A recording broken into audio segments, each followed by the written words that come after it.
अस्सलामुअलैकुम स्टूडेंट्स, मैं मुदस्सिर कुरैशी और आज मैं आपके साथ फर्स्ट ईयर का चैप्टर नंबर 5 जो कि पार्शियल फ्रैक्शन के बारे में है वो डिस्कस करने वाला हूँ। तो आइए देखते हैं क्या है इसके अंदर। सबसे पहले इसकी आउटलाइंस देखें कि हमने आज के लेक्चर में क्या क्या पढ़ना है। सबसे पहले हम रैशनल फ्रैक्शन की डेफिनेशन पढ़ेंगे कि रैशनल फ्रैक्शन क्या होता है। उसके बाद इंट्रोडक्शन होगा इस चैप्टर का कि इस चैप्टर में हमने क्या क्या चीज़ें करनी है। नेक्स्ट हम पार्शियल फ्रैक्शन के बारे में पढ़ेंगे, फिर टाइप्स ऑफ रैशनल फ्रैक्शन, उसके बाद रिडक्शन हम कैसे करते हैं कि इम्प्रॉपर रैशनल फ्रैक्शन को प्रॉपर कैसे बनाते हैं। उसके बाद हमारे पास एक थ्योरम होगा और नेक्स्ट हमारे पास 4 केसेस होंगे। तो ये हम आज के लेक्चर में पढ़ने वाले हैं। तो आइए स्टार्ट करते हैं। सबसे पहले हमारे पास रैशनल फ्रैक्शन की डेफिनेशन है। जैसे हमारे पास रैशनल नंबर को हम कहते थे कि कोई भी नंबर रैशनल नंबर होगा अगर उसको P ओवर Q की फॉर्म में लिखा जाए। इस तरह रैशनल फ्रैक्शन को हम क्या कहेंगे कि अगर हमारे पास दो पोलिनोमियल्स हों और उनको हम P ओवर Q की शक्ल में लिख सकें तो हमारे पास वो रैशनल फ्रैक्शन हो जाएगी। जैसे हमारे पास इस एग्जांपल में देखें तो यहाँ पर क्या है, ऊपर भी एक पोलिनोमियल है और नीचे भी एक पोलिनोमियल है। अगर हम इसको ऊपर वाली को P ऑफ x कह दें और नीचे वाली को Q ऑफ x कह दें तो ये हम कह सकते हैं कि हमारे पास ये एक रैशनल फ्रैक्शन है। ये अब इधर देखिए, ये हमारे पास एक रैशनल फ्रैक्शन है और ये भी एक रैशनल फ्रैक्शन है। हम जानते हैं कि कैसे इन दो रैशनल फ्रैक्शंस को इकट्ठा करके हम एक रैशनल फ्रैक्शन बना सकते हैं। जैसे हम अगर इनका एलसीएम ले लें तो हमारे पास ये एक रैशनल फ्रैक्शन बन जाएगी। तो पार्शियल फ्रैक्शन में हमने क्या करना है, पार्शियल फ्रैक्शन उसका उलट है। जैसे हमने यहाँ पर काम किया था कि इसका एलसीएम लेके एक रैशनल फ्रैक्शन बनाई थी। अब हमने क्या करना है, एक रैशनल फ्रैक्शन से 2 या 3 रैशनल फ्रैक्शंस बनानी है, यानी कि इसका उलट काम हो गया। तो express a single rational fraction as a sum of 2 और मोर सिंगल रैशनल फ्रैक्शंस। जैसे हम यहाँ से अगर हम शुरू करें और इस तरह से चलें, अब ये हमारे पास क्वेश्चन होगा, इसको सॉल्व करके हमने ये आंसर निकालना होगा ये वाला। तो नेक्स्ट अब आ जाए टाइप्स ऑफ रैशनल फ्रैक्शंस के बारे में पढ़ते हैं। हमारे पास दो बेसिक टाइप्स हैं रैशनल फ्रैक्शन की। एक तो होती है हमारे पास प्रॉपर रैशनल फ्रैक्शन और दूसरी होती है हमारे पास इम्प्रॉपर रैशनल फ्रैक्शन। तो आइए देखते हैं क्या है ये प्रॉपर और इम्प्रॉपर। प्रॉपर रैशनल फ्रैक्शन क्या होती है, ऐसी रैशनल फ्रैक्शन जिसमें ऊपर वाली पोलिनोमियल की जो डिग्री है वो नीचे वाली पोलिनोमियल की डिग्री से कम होनी चाहिए। यहाँ पर हम देखें तो यहाँ पर इसकी डिग्री, इस पोलिनोमियल की डिग्री 1 है और इस पोलिनोमियल की डिग्री हमारे पास 2 है। तो गोया ये हमारे पास एक प्रॉपर रैशनल फ्रैक्शन हो गई।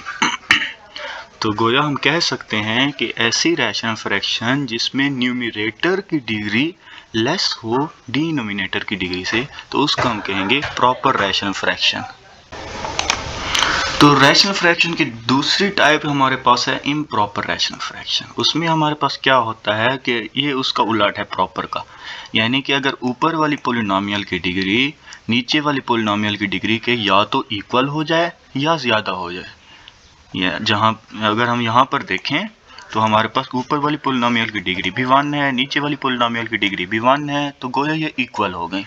तो ये भी हमारे पास एक इम्प्रॉपर रैशनल फ्रैक्शन हो गए। इस तरह से अगर हम इस एग्जांपल में देखें तो यहाँ पर हमारे पास इसकी डिग्री 2 है और यहाँ पर इसकी डिग्री 1 है, यानी कि ऊपर वाली डिग्री ज़्यादा है और नीचे वाली डिग्री कम है, तो भी हमारे पास ये एक इम्प्रॉपर रैशनल फ्रैक्शन हो जाएगी। तो नेक्स्ट अब हमारे पास है कि कैसे हम एक इम्प्रॉपर रैशनल फ्रैक्शन से प्रॉपर रैशनल फ्रैक्शन बना सकते हैं। तो उसके लिए हमने क्या करना है, साइंटिफिक डिवीजन परफॉर्म करनी है। जैसे हम यहाँ पर देखें तो ये हमारे पास साइंटिफिक डिवीजन है कि हमारे पास जो डिवाइज़र होगा उसको बाहर रखेंगे और जो हमारे पास ऊपर वाला हिस्सा होगा उसको हम अंदर रखेंगे और हम डिवीजन परफॉर्म करेंगे। तो उसको हम सॉल्व कैसे करते हैं, पहले हम लिखते हैं ये हमारे पास जो कोशेंट होता है इसको हम लिखते हैं, कोशेंट को प्लस प्लस का निशान डालते हैं, फिर हम लिखते हैं रिमाइंडर को। ये हमारे पास रिमाइंडर है, रिमाइंडर ऊपर आ जाता है, फिर जो डिवाइज़र होता है वो नीचे आ जाता है। तो इस तरह से हम एक इम्प्रॉपर रैशनल फ्रैक्शन को प्रॉपर बना सकते हैं। अब देखो यहाँ पर ये एक इम्प्रॉपर रैशनल फ्रैक्शन थी और इसको हमने सॉल्व किया तो ये हमारे पास एक प्रॉपर रैशनल फ्रैक्शन बन गई है।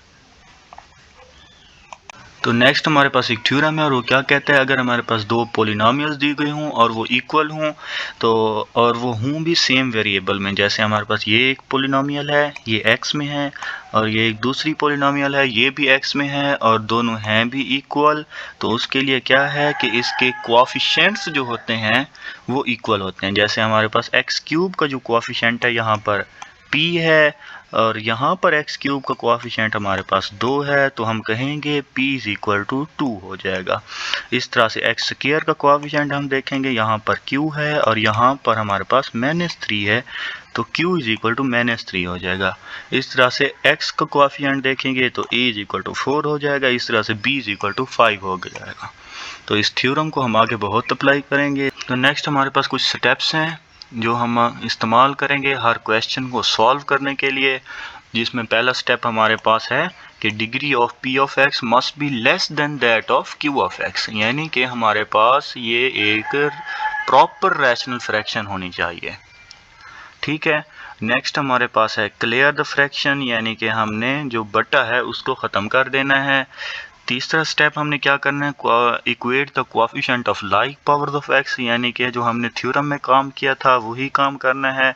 तीसरा हमने क्या करना है, solve the resulting equation for the coefficient, यानी कि हमने कोएफिशिएंट को उसके अंदर पुट करके हमारे आंसर जो है वो हमने निकालना है। तो ये 4 स्टेप्स हर क्वेश्चन में आएंगे और इनकी मदद से हम सोल्यूशन निकालेंगे।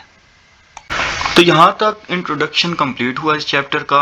नेक्स्ट यहाँ पर 4 केसेस हैं, इसमें क्या करना होगा कि क्वेश्चन बेस होंगे ये, कि किस तरह से क्वेश्चन आने हैं एक्सरसाइजेज में। 4 केसेस हैं और 4 ही एक्सरसाइजेज हैं, तो गोया हर एक्सरसाइज के लिए एक केस है उसके क्वेश्चंस की पहचान करने के लिए। तो केस 1 हम पढ़ने वाले हैं। यहाँ पर क्या है कि q ऑफ x जो है, यहाँ पर जो डिनोमिनेटर है वो नॉन रिपीटेड लीनियर फैक्टर रखता हो। अब यहाँ पर देखें तो ये हमारे पास एक q ऑफ x है और ये एक फैक्टर है उसका और ये दूसरा फैक्टर है इसका। तो देख सकते हैं हम कि ये नॉन रिपीटेड हैं और हैं भी लीनियर फैक्टर्स। नेक्स्ट यहाँ पर केस 2 है। केस 2 में क्या होगा, ये जो डिनोमिनेटर होगा उसमें रिपीटेड लीनियर फैक्टर्स होंगे। जैसे हम यहाँ पर देख सकते हैं ये एक लीनियर फैक्टर है x+2 और ये रिपीट हो रहा है, 3 बार रिपीट हो रहा है। तो इस तरह के क्वेश्चन हमारे पास आएंगे एक्सरसाइज 5.2 में, तो इनकी पहचान बहुत ज़रूरी है।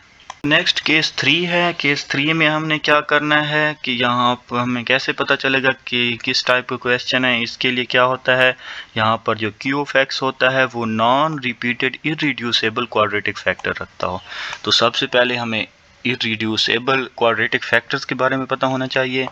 इररिड्यूसिबल क्या होते हैं फैक्टर, ऐसे फैक्टर्स जिसको हम product of linear factors with real coefficient नहीं लिख सकते, यानी कि अगर हम इनकी फैक्टराइजेशन करना चाहें तो वो नहीं होगी। फैक्टराइजेशन के ज़रिए हम क्या करते हैं, लीनियर फैक्टर्स निकालते हैं। तो अगर ऐसे फैक्टर्स जिनकी फैक्टराइजेशन ना हो सके तो वो हमारे पास इररिड्यूसिबल फैक्टर्स होंगे। जैसे यहाँ पर भी देखें तो यहाँ पर भी हमारे पास फैक्टराइजेशन नहीं हो सकती, तो ये भी इररिड्यूसिबल फैक्टर है एक। तो केस 3 में हमारे पास इस तरह के होने चाहिए q ऑफ x में। अब देखें यहाँ पर q ऑफ x में ये रहा एक इररिड्यूसिबल फैक्टर। तो इस तरह के क्वेश्चन आएंगे एक्सरसाइज 5.3 में, तो इनको भी अच्छी तरह से देख लें। अब लास्ट में हम डिस्कस करेंगे केस 4 के बारे में। इसमें क्या होता है, q of x has repeated irreducible quadratic factor. यहाँ पर देखिए तो ये हमारे पास आ गया एक इररिड्यूसिबल फैक्टर और ये रिपीट हो रहा है। तो इस तरह के क्वेश्चन आएंगे एक्सरसाइज 5.4 में। तो गोया हमने देखा कि चारों एक्सरसाइज में मुख्तलिफ तरीके के क्वेश्चन आएंगे और हमने उनका डिफरेंस भी फाइंड कर लिया कि कैसे वो एक दूसरे से डिफ़र होंगे। तो आज के लेक्चर में हमने बस इतना ही पढ़ना था। जैसे हमारे पास यहाँ पर आउटलाइन दी हुई है, हमने पहले रैशनल फ्रैक्शन के बारे में डिस्कस किया, फिर इंट्रोडक्शन टू दिस चैप्टर यानी कि हमने इस चैप्टर में क्या क्या करना है, फिर पार्शियल फ्रैक्शन की डेफिनेशन थी, फिर टाइप्स ऑफ रैशनल फ्रैक्शन थी जो कि हमारे पास दो थी, प्रॉपर और इम्प्रॉपर। नेक्स्ट हमने रिडक्शन कैसे करनी है एक इम्प्रॉपर रैशनल फ्रैक्शन से प्रॉपर रैशनल फ्रैक्शन की तरफ। तो नेक्स्ट हमने थ्योरम पढ़ा था और 4 केसेस पढ़े थे कि जो हर केस एक एक्सरसाइज के लिए था।